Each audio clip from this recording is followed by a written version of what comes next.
Sir, एक छोटे बच्चे रोहन के बोन मैरो ट्रांसप्लांट के लिए चंदा इकट्ठा कर रहा है हमारा एनजीओ।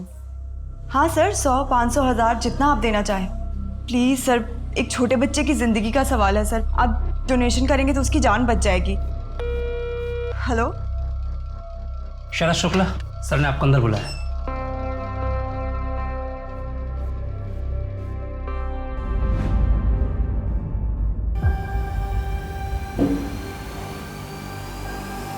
अरे आओ बैठो। शरद 15 लाख इकट्ठा नहीं हुए, 3.5 लाख हो पाए हैं। मैंने अपनी पूरी कोशिश की।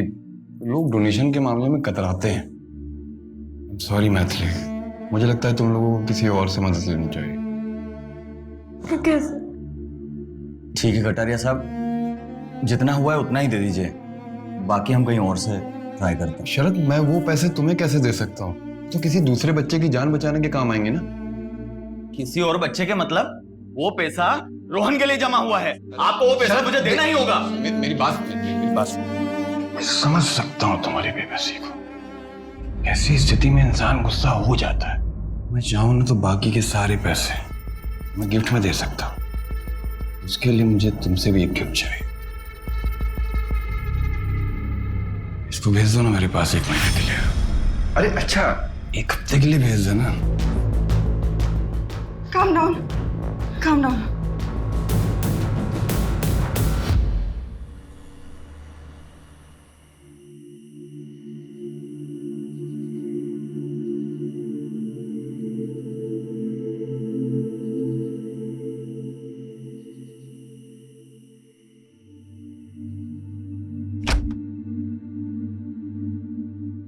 ऐसी हरकतें रही ना तुम्हारी तो अपने बेटे से हाथ धो बैठोगे। अब वो करेगा कटारिया हमारी मदद? वो कटारिया हमारी मदद करने वाला था भी नहीं, साला चोर कमीना। उसे कोई फर्क नहीं पड़ता कोई जिए या मरे। तुम नहीं समझती कि वो क्या चाहता है। अच्छा, मैं नहीं समझूंगी। मुझे सब दिखता है कि तुम क्या चाहते हो। अपने बेटे से ज्यादा ना तुम्हें उस निकिता का ख्याल है। Calm down.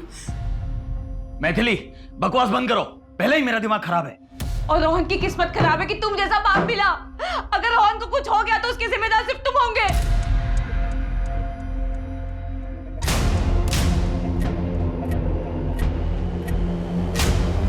अरे अरे अरे अरे अरे, कहाँ जा रहे हैं शरद बाबू? पैसे कब लौटाएगा? कितो साले तुम सबके सब सिर्फ बोटियां नोचना आता है। क्या बोला बे? हाँ? एक तो अपने बेटे के इलाज के लिए हमसे कर्जा लिया और ऊपर से हमें आके दिखा रहा है। लौटा दूंगा तुम्हारे पैसे, निकल अभी यहां से।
रुक रुक रुक रुक।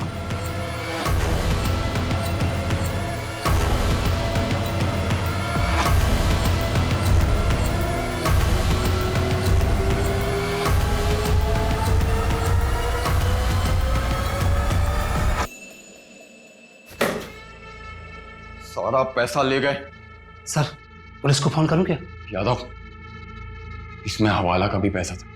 पुलिस आएगी ना तो 10 सवाल करेगी। इस पेंटिंग के पीछे पैसा मैंने रखा था और इस बात को सिर्फ मैं जानता था। तिजोरी का पासवर्ड भी मुझे पता था। तो साले ये दोनों हैं कौन?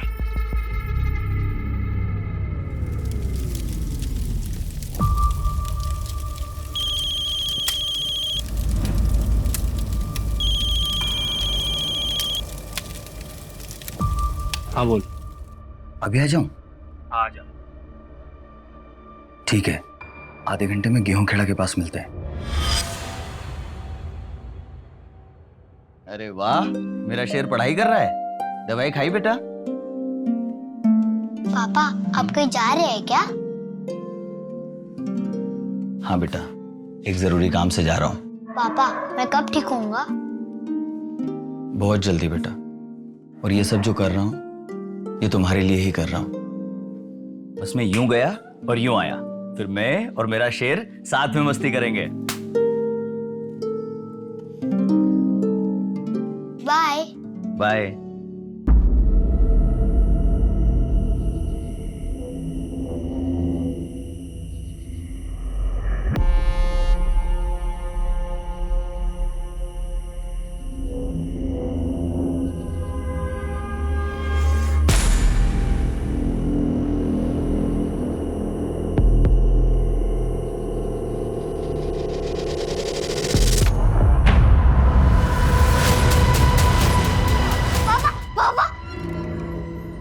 क्या हुआ? मम्मी मैंने बहुत बुरा सपना देखा। करोगे, सपने कभी सच नहीं होते। सो जा। आंखें बंद बेटा।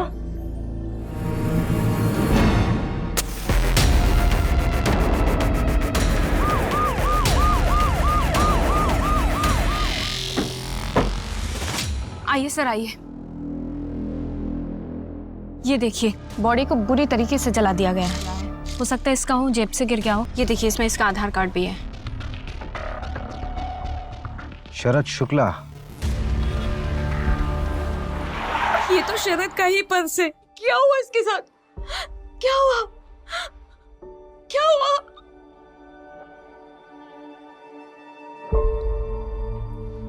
आओ बेटा, क्या नाम आपका? रोहन। बहुत प्यारा नाम है। किस क्लास में पढ़ते हो आप? तीसरी। सब खत्म हो गया। अब क्या होगा हमारा? रोहन का इलाज कैसे होगा? आपने शरद को आखिरी बार कब देखा था? कल सुबह जब ऑफिस के लिए गए थे, उसके बाद नहीं देखा। सर, किसने किया शरद के साथ ऐसा? पता चला कुछ? आप कौन है? जी मैं अशोक शुक्ला। शरद मेरा छोटा भाई है। था। सर, शरद एक मामूली सा एमआर था। उसके साथ ऐसा कोई कैसे कर सकता है? इन्वेस्टिगेशन चल रहा है अभी।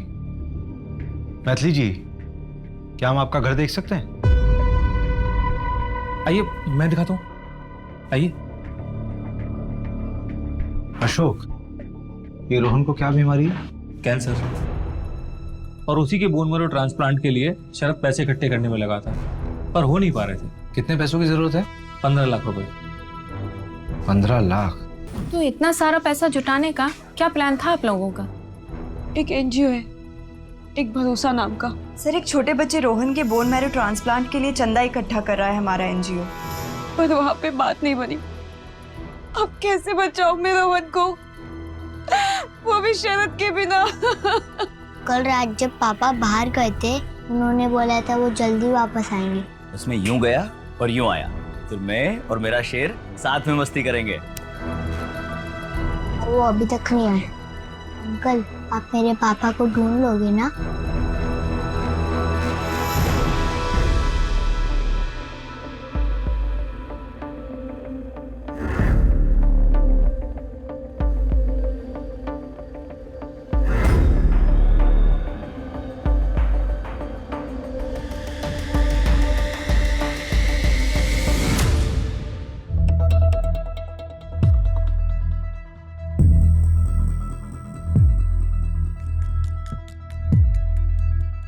भाई, कर्जे का क्या होगा? बीवी चुका पाएगी? भूल जा कर्जा।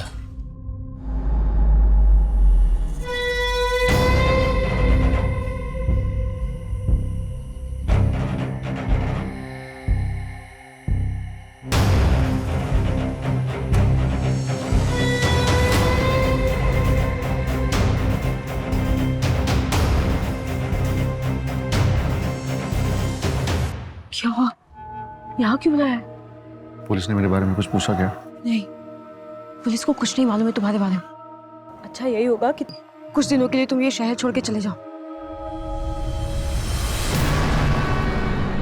शरद शुक्ला, आखिरी बार इसकी वाइफ ने इसको देखा था सुबह 12 मार्च को, और इसकी डेथ भी सेम डे हुई 12 मार्च को लेट नाइट। उसकी फैमिली में मैथिली उसकी वाइफ, शरद है। और रोहन बेटा जिसको मेडिकल इशू है, और अशोक इसका बड़ा भाई। शरद मेरा छोटा भाई है। इसका बड़ा भाई क्या करता है? सर ये कोई ना कोई नया बिजनेस करता रहता है लेकिन चलता नहीं है, अभी भी ट्राई कर रहा है। और सर सुना है कि अपने बिजनेस के लिए कोई हवन वगैरह भी करता है।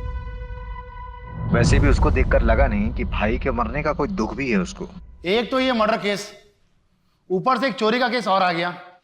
ऑलरेडी 3 चोरियां हो चुकी हैं और आज ये चौथी चोरी है। यार रवि, क्रिमिनल पुलिस वालों का वर्कलोड देखकर क्राइम नहीं करते। अरे ये ना गलत लिखा हुआ है। क्या गलत लिखा हुआ? शरद 12 मार्च की सुबह नहीं, रात को आखिरी बार देखा गया था। किसने देखा था रात को? अरे जब वो रात को घर से बाहर निकला था तो अपने बेटे को बोलकर निकला था कि वो जल्दी वापस आ जाएगा। कल रात जब पापा बाहर गए थे, उन्होंने बोला था वो जल्दी वापस आएंगे। तो मैथिली ने भी उसे देखा ही होगा।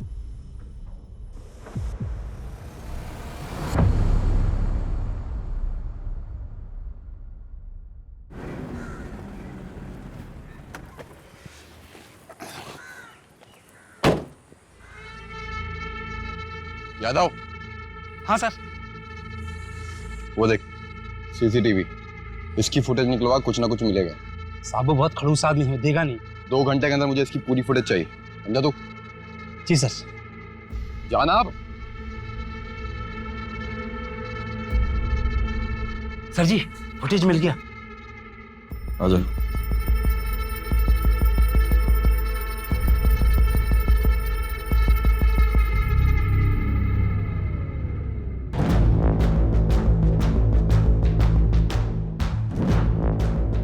अरे वाह सर, आप तो व्योमकेश बख्शी निकले।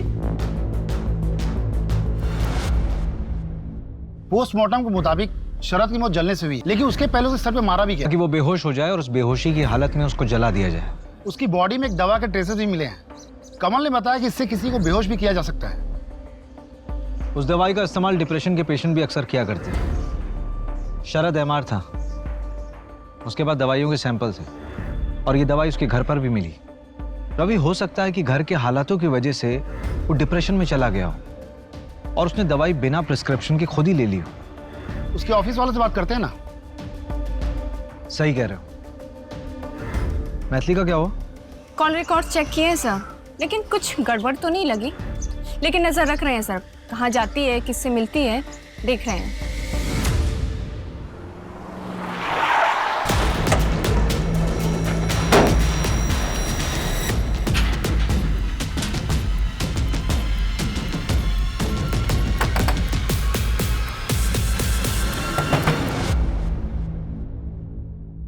नमस्ते भाभी जी।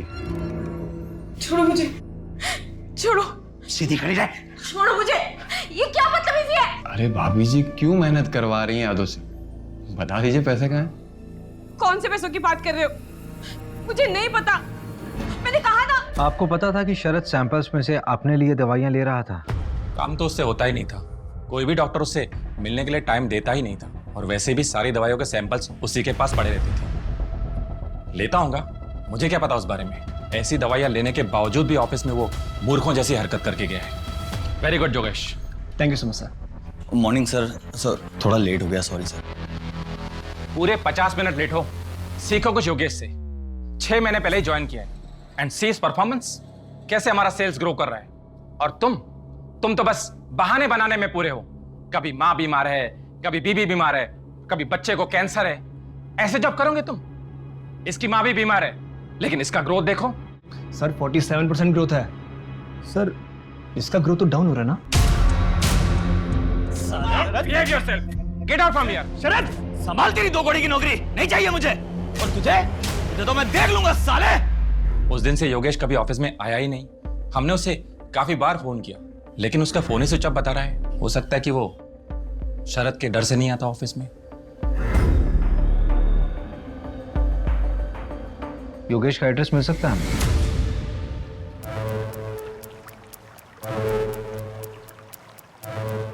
ये ले समोसे। यहाँ पे कब तक रुकना है? आजकल क्या है ना, पुलिस बहुत जल्दी क्राइम साइट पर पहुंच रही है। तो क्या है, एरिया बदल डालते हैं।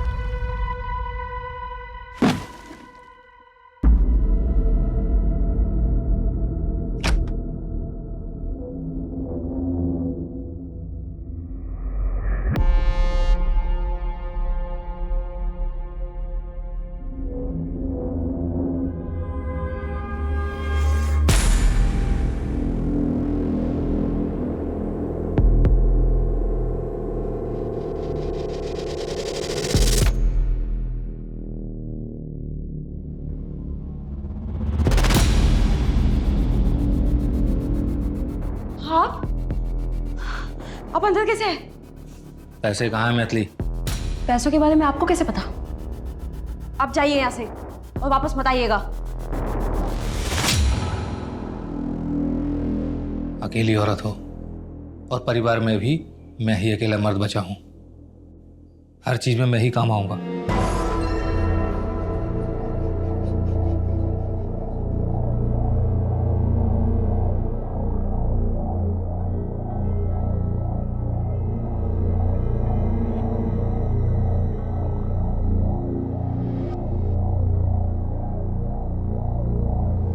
हाँ मैडम, अरे पूरी नजर बना के रखी है मैंने। अब एक वो लेडीज वाली क्लिनिक में गई थी। लेडीज वाली क्लिनिक? गायनेक है क्या? हाँ मैडम। ऐसा कर, नाम और एड्रेस भेज। Okay ma'am. योगेश उसी दिन से गायब है। इसका ग्रोथ तो डाउन हो रहा है ना। जिस दिन शरद का मर्डर हुआ उसके घर पे ताला लगा हुआ है और उसका फोन ही बंद है, और उसकी लास्ट लोकेशन भी उसका घर ही है। नहीं रवि, ये कोई कोइंसिडेंस नहीं हो सकता। उसकी फैमिली और फ्रेंड से पता किया? सबसे पूछताछ की, किसी को कुछ भी नहीं पता। यार उस दिन शरद ने योगेश पे हाथ उठाया, हो सकता है कि उसका ईगो हर्ट हुआ होगा और उसने बदले के चक्कर में शरद को मार दिया। ढूंढो उसे। ठीक है।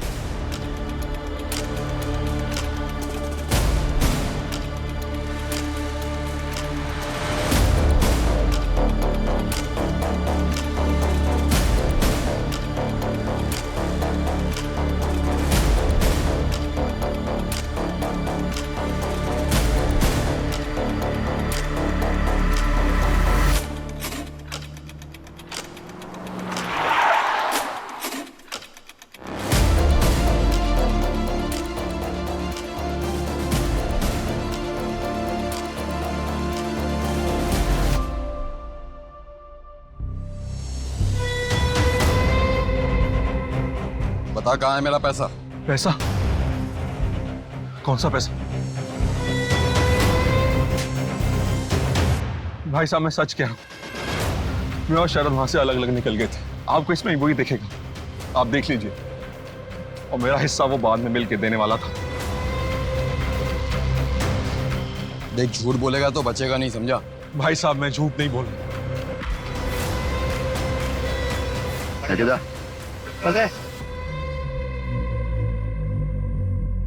सर, बीबी कहती उसे नहीं पता और ए कहता ऐसे नहीं पता। दोनों में से कोई तो झूठ बोल रहा है। नजर रखो इस पे, खुद ब खुद पैसे तक लेके जाएगा।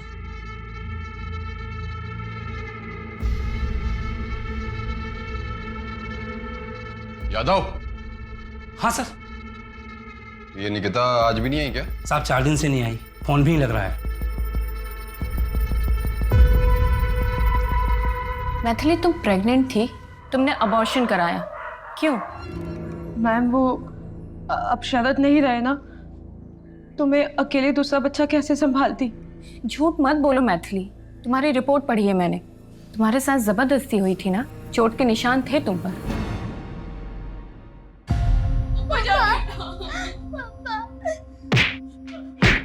हाथ जोड़ती हूँ तुम्हारे आगे, मेरे पति को छोड़। मैम, सब कुछ शरद के सामने हुआ, उसने रोकने की कोशिश भी नहीं की।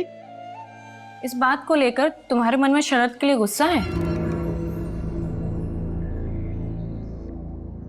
मैथिली, मैं बाहर जा रहा हूँ, कुछ देर में आता हूँ। मैंने पहले ही मना किया था, रोहन के इलाज के लिए जग्गू जैसे लोगों से कर्जा ना ले। हॉस्पिटल के बिल्स बढ़ते गए मैम, और कर्जा भी बढ़ता गया। मैथिली, ये सब तुमने हमें पहले क्यों नहीं बताया? क्या करती मैम, मैं बहुत डरी हुई थी। शरद तो रहे नहीं। अगर मुझे भी कुछ हो जाता तो रोहन का कौन ध्यान रखता? हम हैं तुम्हारे साथ, ऐसा कुछ नहीं होगा। अच्छा मैथिली, तुम कुछ और तो नहीं छुपा रही हो ना? नमस्ते भाभी जी। नहीं मैम। मंजू, लेकिन मैथिली को ये बात हमें पहले बतानी चाहिए थी ना। सर मुझे लगता है कि वो हमसे कुछ और भी छुपा रही है। क्या छुपा रही? वो तो पता नहीं, लेकिन शरद पर बहुत गुस्सा है। मंजू, कहीं ये मेन कल्प्रिट मैथिली तो नहीं है? सर जग्गू भी तो हो सकता है। उठाओ उसे। Okay sir.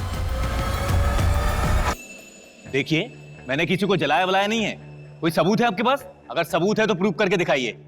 ज्यादा उछलने की जरूरत नहीं, समझा? जहां तक प्रूव करने की बात है ना, तो तुझ पे रेप चार्जेस आराम से प्रूव किए जा सकते हैं। मैथिली का रेप किया ना तूने? क्या रेप? मैंने कोई रेप नहीं किया है साहब। वो मैथिली ने बेचारी बनके रोते रोते आपसे बोला और आप लोगों ने यकीन कर लिया। अगर उससे बोलो कि मैंने उसका रेप किया है तो साबित करके दिखाए। देख जग्गू, एक्टिंग बंद कर। अरे एक्टिंग करनी होती तो मुंबई चला जाता हीरो बनने के लिए। मैथिली बोल रही है ना कि मैंने उसका रेप किया है, तो उसको बोलो कि साबित करे। मैं कसम खाकर बोलता हूं, जिस क्राइम के लिए बोलोगे मैं कन्फेस कर लूंगा। पहले ये साबित करो कि मैंने रेप किया है। टेस्ट कराओ, मेरा सैंपल लो। बैठ जा आराम से। बड़ा अच्छा क्रिमिनल है, कोऑपरेट कर रहा है। रवि, हाँ? सैंपल लो इसका। चल। मतलब मेरी मैं बात। चला जा। क्राइम सीन से 500 मीटर की दूरी पे एक सीसीटीवी मिला है।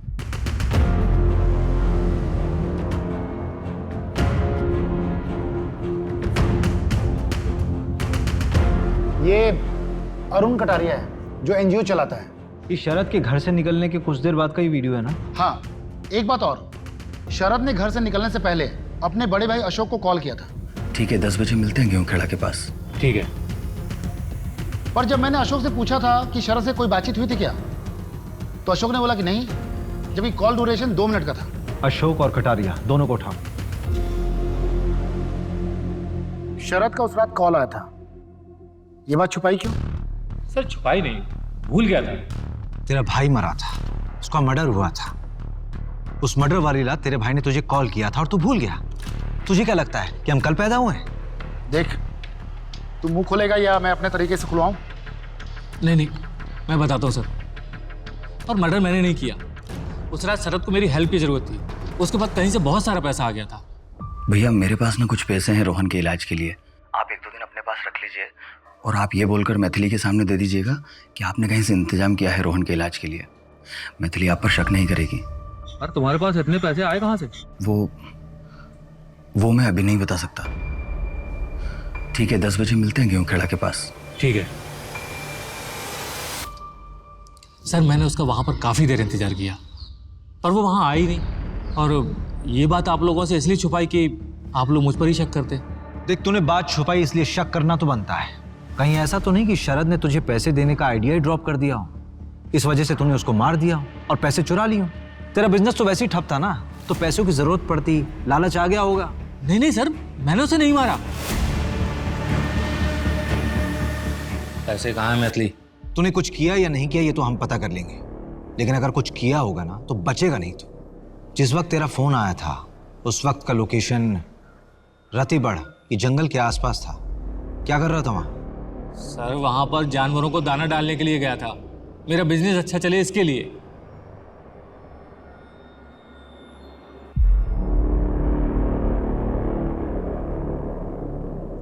ये शरद के पास इतना पैसा आया कहां से होगा?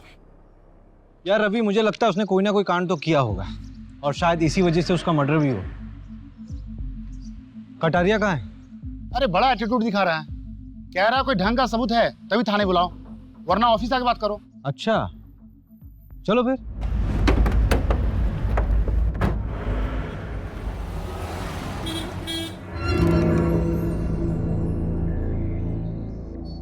नमस्ते नमस्ते। कुछ ठंडा गरम मंगाए क्या आप लोगों के लिए? नहीं, टाइम वेस्ट करने से कोई फायदा नहीं है, काम की बात करते हैं। रवि,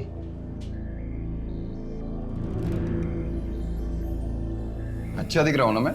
हाँ सर, एकदम हीरो। हीरो नहीं, विलेन। ये लीजिए सर। हाँ तो आप क्या पूछ रहे थे? शरद को क्यों मारा? मेरे ऑफिस से पैसे चुराए थे उसने और मारा नहीं, पीटा था।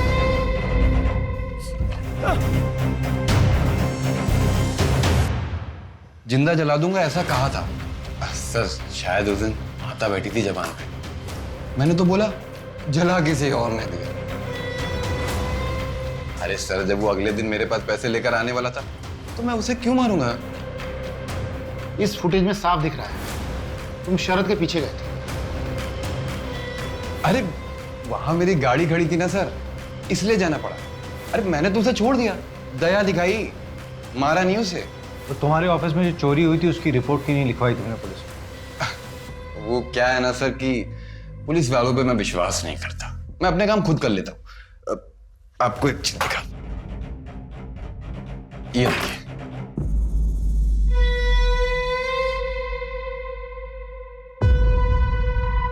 ये जो फोन में आपने फुटेज दिखाई ना मुझे, इसको इकट्ठा करने के लिए आपको 1 हफ्ता लग गया, लेकिन मैंने तो 1 दिन में इकट्ठा कर ली।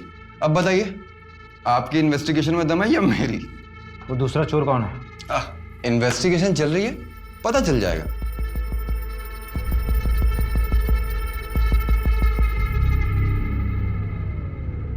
इसके ऊपर ना जरूर बड़े नेता लोगों का हाथ है, वरना इसकी इतनी हिम्मत नहीं होती। योगेश अभी तक फरार है और वो जग्गू और अशोक, उन पर तो शक करना लाजमी है। उस रात को शरद को पीटने वाला भी ये कटारिया था, और जिस हिसाब से कॉन्फिडेंटली ये बात कर रहा है, लग तो रहा है कि मर्डर कोई और होगा, लेकिन ये भी हो सकता है कि हमें बेवकूफ बना रहा हो, सारा कांड इसी का किया हुआ हो। अरे ऐसे केसेस हमारे पास ही क्यों आते हैं? पहले से हम इतना काम करते हैं। इस केस में सबसे बड़ा सवाल पता है क्या है? कि शरद के साथ वो चोरी करने वाला दूसरा आदमी कौन था?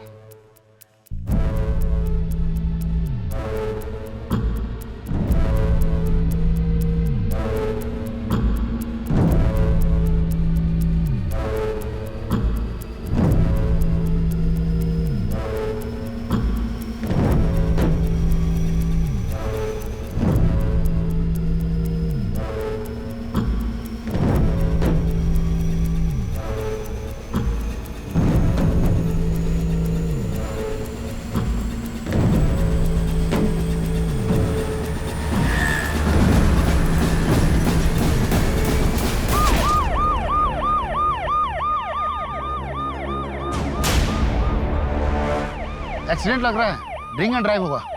कमल को बोल 12 घंटे के अंदर मुझे इनिशियल रिपोर्ट चाहिए, बाकी डिटेल्स बाद में सबमिट कर देना। हाँ ठीक है। अशोक की ऑटोप्सी रिपोर्ट। कमल ने कमाल कर दिया, 12 घंटे बोला था, 10 घंटे में रिपोर्ट दे दी।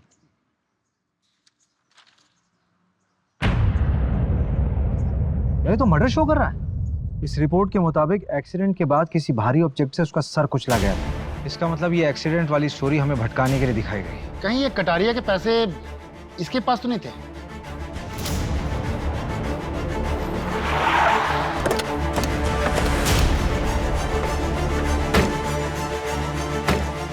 इन्हें लॉकअप में अंदर डालो। सर, एक केस तो क्रैक हो गया है। यही है वो चोर जिन्होंने पूरे एरिया में आतंक फैला रखा था। मरोली में चोरी करते वक्त पकड़े गए हैं। शहर में इतने सीरियस क्राइम हो रहे हैं और तुम लोग चोरी वोरी करके हमारा काम क्यों बढ़ा रहे हो भाई? साहब, हम तो सिर्फ छोटे मोटे चोर हैं, और छोटी मोटी चोरी इसलिए करते हैं कि आप हम पे अपना टाइम बर्बाद ना करें। साहब, सब कुछ बताते हैं, बस मारिए मत। इतनी आसानी से बता दोगे? साहब, आप क्या चाहते हैं? एक जुर्म के लिए हम फांसी पे चढ़ जाए या आपकी मार खाते रहे? साहब, हम जो भी काम करते थे प्लानिंग के साथ करते थे, और आज तक हमने क्या किया है? भोपाल में 6 घरों में चोरी। टारगेट कैसे करते थे? हैप्पी नाइट बार है ना, उसमें बैठ के प्लानिंग करते थे। जो कोई ज़्यादा दारू पीता था और पैसे उड़ाता था, उन्हीं का पीछा करते थे साहब। फिर उनके घर में चोरी की प्लानिंग करते थे साहब, बस।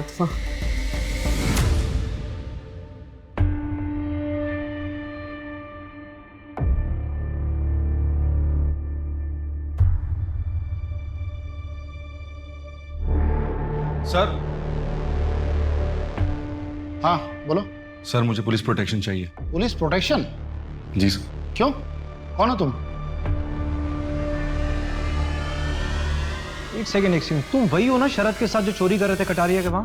हाँ सर। तुम्हें पुलिस प्रोटेक्शन चाहिए? चल चल चल, जेल में डालेंगे तुमको। वहां ना A1 पुलिस प्रोटेक्शन मिलेगी तुमको। चले चल। सर मैं मानता हूं कि मैंने चोरी की है, पर अब पैसे मेरे पास नहीं है सर, और शरद की मौत के बाद मेरी जान को भी खतरा है सर। पैसे किसके पास है? मुझे नहीं पता सर किसके पास है, हो सकता है शरद की गर्लफ्रेंड के पास हो। शरद की गर्लफ्रेंड? जी सर, निकिता। उसी एनजीओ में काम करती थी। मैथिली भाभी ने बताया नहीं आपको?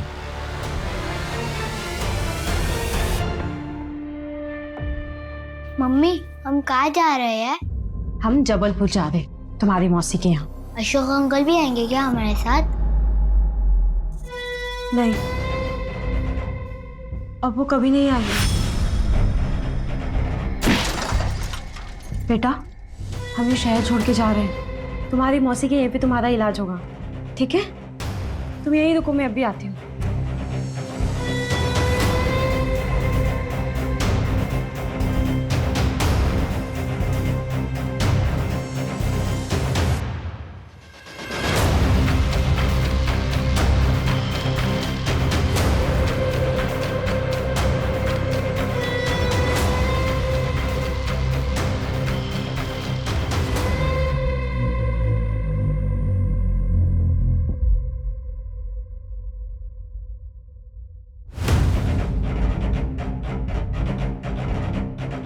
ये बैग वैग लेके कहाँ जा रही हो अचानक? वो मेरी बहन के घर जा रही हूँ, जबलपुर। बैग दिखाइए। बैग में कुछ नहीं है, बैग दिखाइए। बोल दो ना, बैग में कुछ नहीं है मैम। वाह, लेके जाओ उनको थाने।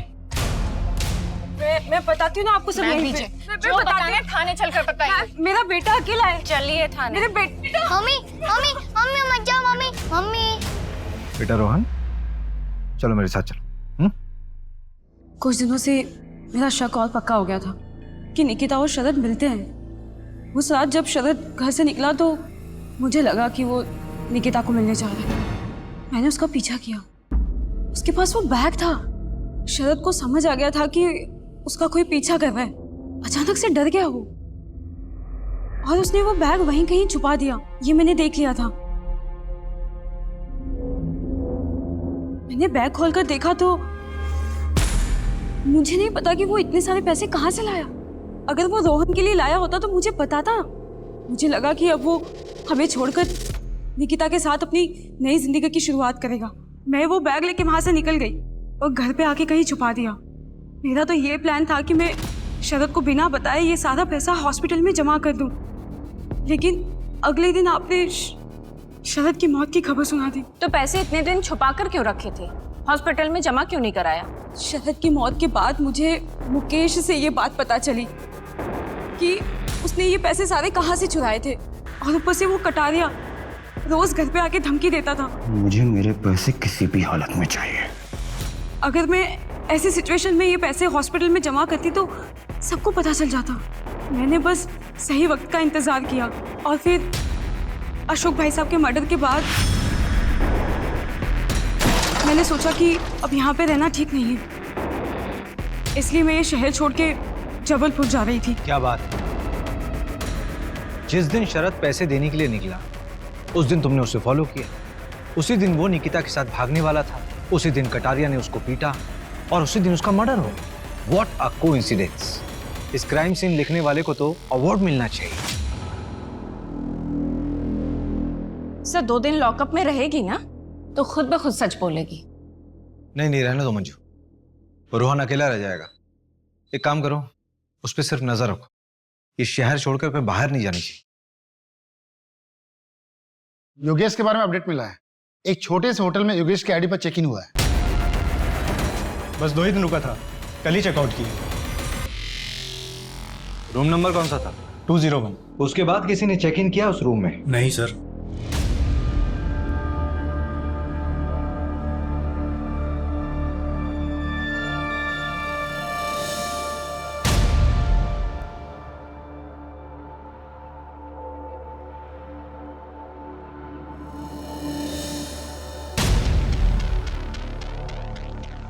रवि, ये बंदा 2 या 3 दिन में होटल बदलता होगा।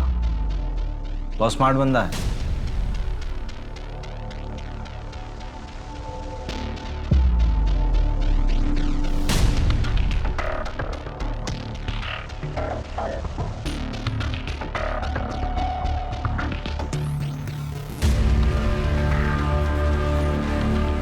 हाँ कमल, यार एक फेवर चाहिए।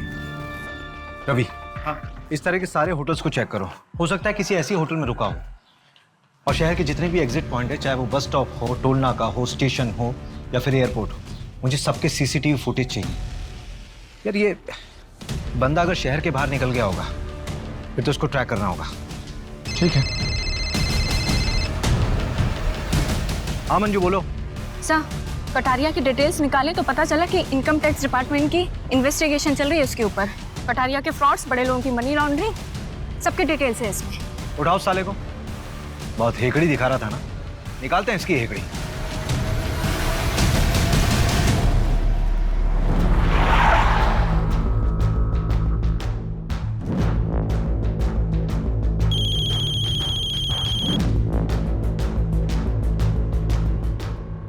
हेलो भाभी, सुना है पैसे का बैग आपके पास था, कहीं शरद को आपने तो नहीं? चलो बेटा।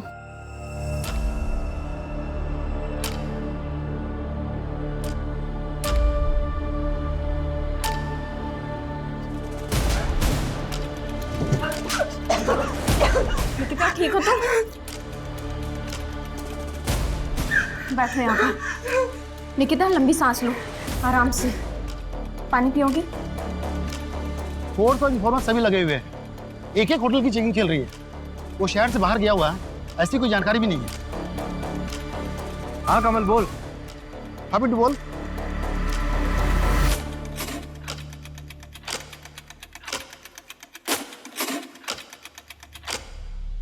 योगेश का पता चल गया है, एक लॉज में ठहरा है। चल।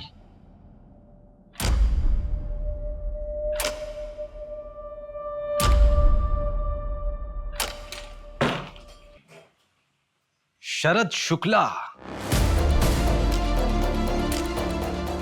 तेरा गेम ओवर। जिस लास्ट होटल में तू रुका था ना, वहां पे हमें ओजा सेन का पता दिखा। वहीं मुझे शक हो गया कि कोई और नहीं तू ही है। चल, तेरा अवार्ड लेने का टाइम आ गया है। इस कहानी का राइटर भी तो तू ही है ना? देखा, चल इसको। चल sir sir sir sir sir देख, ये पार्टी मुझे बड़ी लग रही है, इसी को पकड़ते हैं। तूने इसके हाथ की घड़ी देखी? महंगी लग रही है यार। यार वो घड़ी मुझे चाहिए, मेरे साले ने मुझसे गिफ्ट मांगी है। तो फिर इसी को टारगेट करते हैं। पर वो क्रिमिनल है, बड़े लोगों के लिए मनी लॉन्ड्रिंग का काम करता है एनजीओ के जरिए। मैं कुछ करना चाहता हूँ और इसमें मुझे तुम्हारी जरूरत है। चोरी करते हैं, कटारिया के ऑफिस में पैसा है। कमाल का कोइंसिडेंस है, जहां ये चिंदी चोर रंजन और मट्टू बैठकर प्लान करते थे, वहीं पर एक क्राइम भी प्लान हुआ। तुमने मैथिली से सब कुछ छुपा के रखा हुआ था। उस रात जब तुम बैग लेके घर से बाहर निकल रहे थे तो मैथिली ने तुम्हें देख लिया था, और इतने दिनों से वो बैग उसी के पास था। मैं मैथिली को सब कुछ बताने ही वाला था। और निकिता का क्या? उसको भी कुछ नहीं पता था। चलो एक काम करो राइटर साहब, अपनी कहानी अपनी जबानी बताओ। बैग छुपाने के बाद मैं कटारिया की पकड़ में आ गया था। पहले मैंने सोचा था कि अशोक भाई साहब के जरिए पैसा घर में आ जाएगा और मैथिली को शक भी नहीं होगा, लेकिन कटारिया को पता चल जाने के बाद मुझे अपना पूरा प्लान चेंज करना पड़ा और कटारिया मेरा पीछा नहीं छोड़ता, इसलिए मुझे अपनी मौत का नाटक रचना पड़ा। और इसलिए तुमने योगेश को मार के जला दिया, अपनी कुछ चीजें उसके पास छोड़ दी ताकि सबको लगे कि मौत तुम्हारी हुई। गलती हमसे भी हुई है, हमें लाश का डीएनए करवा लेना चाहिए था। शरद, तू? भाई अंदर बैठ के बात करते हैं ना। शरद, बहुत बुलाए तूने यार। चल यार, बहुत बुलाए। भाई मैं 1 मिनट में आया वॉशरूम से। अरे कहाँ जा रहा भाई? रुक, बस आ रहा। अरे कहाँ जा रहा है? बैठ ना। अरे यार, उसकी शराब में मैंने ओजा सैन मिला दी थी ताकि उसे होश न रहे, फिर मुझे उसे मारना पड़ा। मेरे पास कोई चारा नहीं था। अपने बेटे को बचाने के लिए मुझे दुनिया के सामने मरना ही होगा। फिर मैं उसे वहां ले गया और आग लगा दी।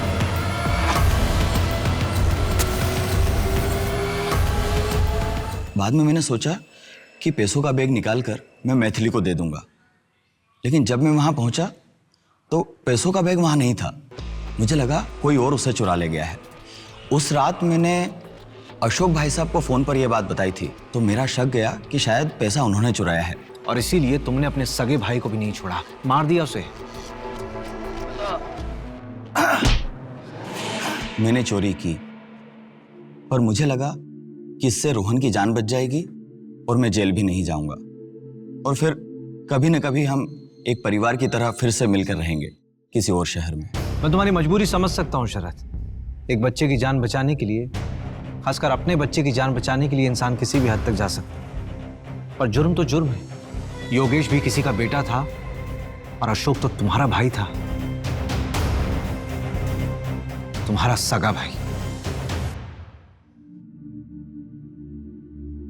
इस बैग में 13 लाख रुपए एनजीओ में लोगों ने डोनेट किए थे रोहन के नाम पे। ये सारे पैसे रोहन के ही हैं।